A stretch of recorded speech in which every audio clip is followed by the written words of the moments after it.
aya makimbirane dufite mu burasirazuba bwa Kongo ntabwo yatangijwe kandi nta na gato yatangijwe n'u Rwanda, ariko hari abashaka ko ikibazo gihinduka icy'u Rwanda. Mbona kuva mbere hari umugambi wo kugindura ikibazo cy'u Rwanda.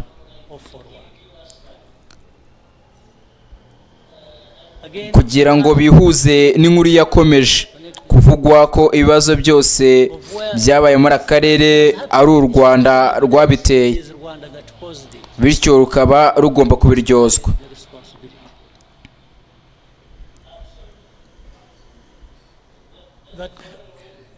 Njye mbona ko iyo umuntu akusanyije amakuru nyayo usanga ikibazo gikwiye gutandukanwa n'u Rwanda. Si ikibazo cyacu, ntabwo ari twe twagiteye, kandi nticyaturutse mu Rwanda mu buryo ubwo ari bwo bwose. Nta ruhare dufite mu nkomoko yacu.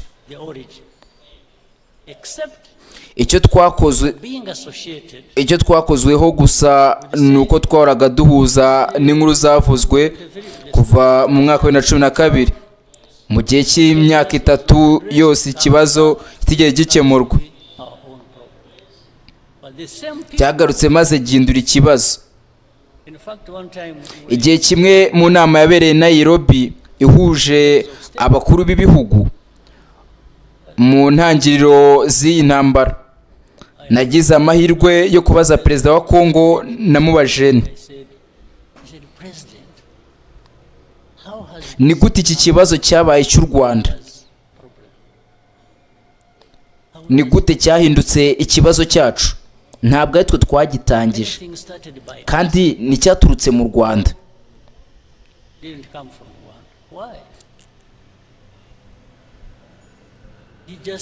Yacecetse gato,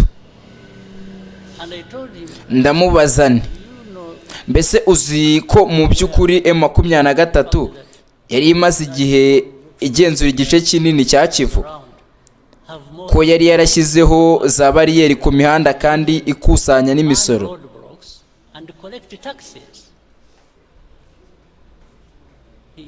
Yaransubije ati yego narabyumvise.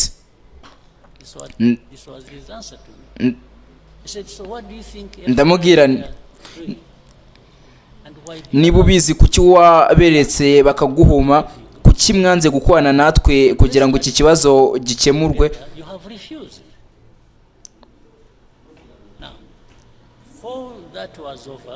Mbere y'uko ibiganiro birangira, undi mukuru w'igihugu yahise atanga ibisobanuro by'aho abarwanyi bakomoka.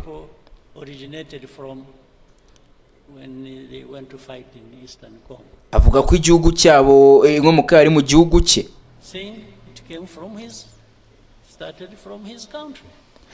Buri gihe nazamaga iki kibazo abantu bahitaga bavuga bati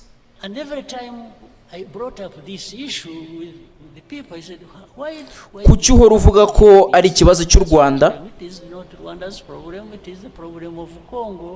Oya, njye nkabasubiza ni oya, si ikibazo cy'u Rwanda, ni ikibazo cy'abaturage banyu, ariko igihe gihindutse ikibazo cyacu tugomba kugikemura.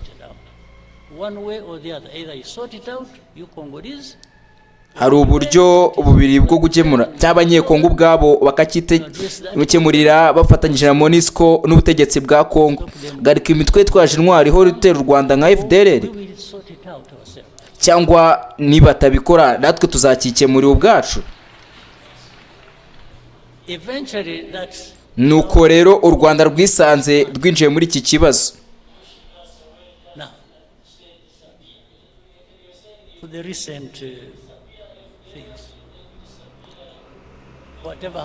Nyuma y'ibyo ibintu byatangiye kujya bihindagurika, habayeho uburyo bwo kudukoresha mu biganiro bitandukanye. Umunsi umwe baduhamagaraga kujya mu murwa mukuru umwe, tukajyayo tukaganira ku bibazo bagiranye ngo bikwiye gukemurwa. ubundi bakaduhamagara idoha tukajyayo ubundi bakaduhamagara i Washington. Muri icyo gihe kandi twagiye i Dar es Salaam, twagiye i Nairobi n'ahandi henshi tuganira kuri iki kibazo. Ariko hari ikintu kimwe kitigeze gihinduka. Abayobozi ba Kongo ntibashakaga amahoro,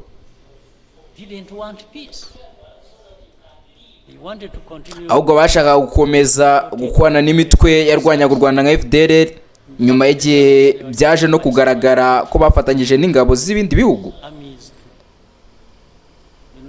Murabizi inkuru zerekeye izo ngabo zagaragaye.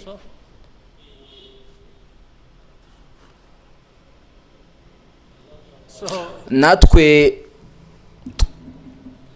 twababwira ko icyo dushaka ari uko ibi kibazo gikemuka mu buryo burambye, ariko nyuma haza kuvuka ikindi kibazo. Batangiye kuvuga ko u Rwanda rugomba gukuraho ingamba zarwo zo kwirwanaho.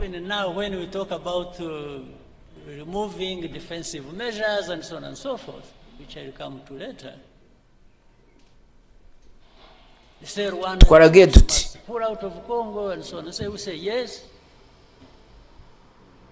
yego, ariko mumenye icyo mushaka kuvuga. Mu by'ukuri bamwe muri bo bashakaga kuvuga ko M23 yagombaga gusubizwa mu Rwanda. Icyo nicyo cyari gihishe inyuma y'ayo magambo.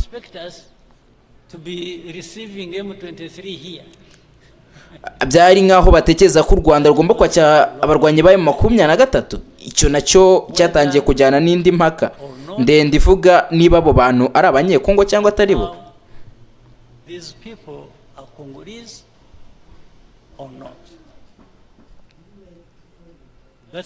Iyo ni inkuru ndende ifite amateka menshi, uko abantu babaye abanyekongo, uko imipaka yashyizweho, n'ibyabaye hagati ya Kongo n'u Rwanda muri icyo gihe, byose byabaye nyiri ntaravuka. Sinshobora kubazwa ikibazo byateye n'ibihe by'ubukoroni. Ntabwo nari ndiho, kandi u Rwanda narwo ntirwabigizemo uruhare. Twakomeje kujya mu biganiro i Washington n'ahandi,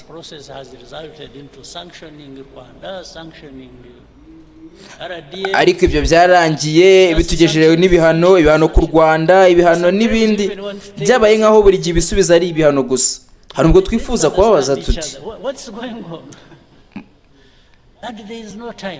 murabanza mwumve ibyo tuvuga, muramenya ukuri mbere yo gufata imyanzuro. Ariko nta mwanya u Rwanda rwahabwaga wo gusobanura uko rubibona.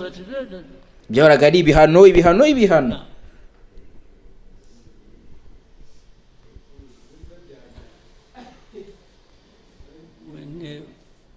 Nibyo twumvaga kandi nibyo twakomeza gufatwa. Mbere yuko tujya muri Kongo, ndashaka kuvuga Washington DC, kuwa 4 Ukuboza gusinya amasezerano. Hari hashize amezi 2 dutanga amakuru arambuye ku byari bigiye kuba muri Uvira. Twari twarababwiye abafatanyabikorwa bacu ko harimo ingabo z'u Burundi n'iza Repubulika ya Demokarasi ya Kongo ziri kwimuririrwa muri ako gace.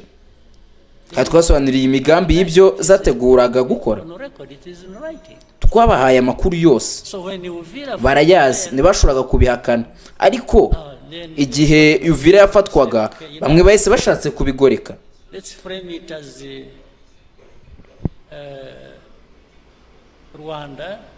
Abatangiye kuvuga ko ari u Rwanda rwari rurimo guhangana cyangwa gusubiza Perezida Trump, rwari rwishe ibyo rwari rwiyemeje i Washington, ndetse ko rwari rwateje agaciro amasezerano yaramaze gusinwa.